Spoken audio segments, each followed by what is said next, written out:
এই ভিডিওটা স্পেশালি মা ও বোনেদের জন্য। আপনাদের কি অনিয়মিত পিরিয়ডস হচ্ছে, মুখে ব্রণ হচ্ছে, ওজন বাড়ছে বা হঠাৎ করে চুল অনেক পড়ছে বা চুল ঝরা শুরু হয়ে গেছে, সাবধান হয়ে যান, কারণ এগুলো কিন্তু হরমোনিক্যাল ডিসব্যালেন্সের প্রাথমিক লক্ষণ। কি হবে?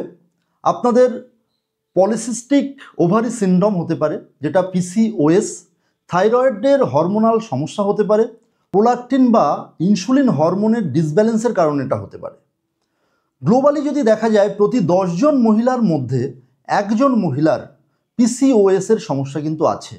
WHO রিপোর্ট অনুযায়ী 190 কোটির বেশি মহিলা হরমোনাল ডিসব্যালেন্স বা হরমোনাল সমস্যায় কিন্তু ভোগেন।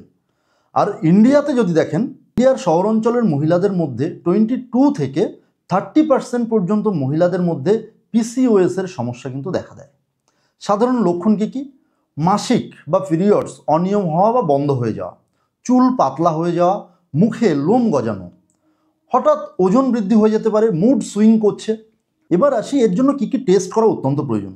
TSH, T3, T4 থাইরয়েড প্যানেলের জন্য এগুলো করা উচিত। LH এবং FSH প্রোলাকটিন, এগুলো টেস্ট প্রয়োজন। Serum insulin, blood test, blood sugar test, pelvic ultrasound বলে একটা টেস্ট প্রয়োজন, যেটা হচ্ছে পিসিওএস যাচাইয়ের জন্য। রাখবেন, হরমোনাল সমস্যা প্রাথমিক পর্যায়ে ছোট হলেও এটা পরবর্তীকালে অনেক বড় প্রভাব ফেলতে পারে। সেটা ফার্টিলিটিতে আপনার প্রভাব ফেলতে পারে, সেটা মেন্টাল হেলথের ক্ষেত্রে প্রভাব ফেলতে পারে। তাই নিয়মিত চেক আপ, খাদ্যাভ্যাস, রুটিন মেনে সময় মতো ব্যায়াম, এগুলো করুন।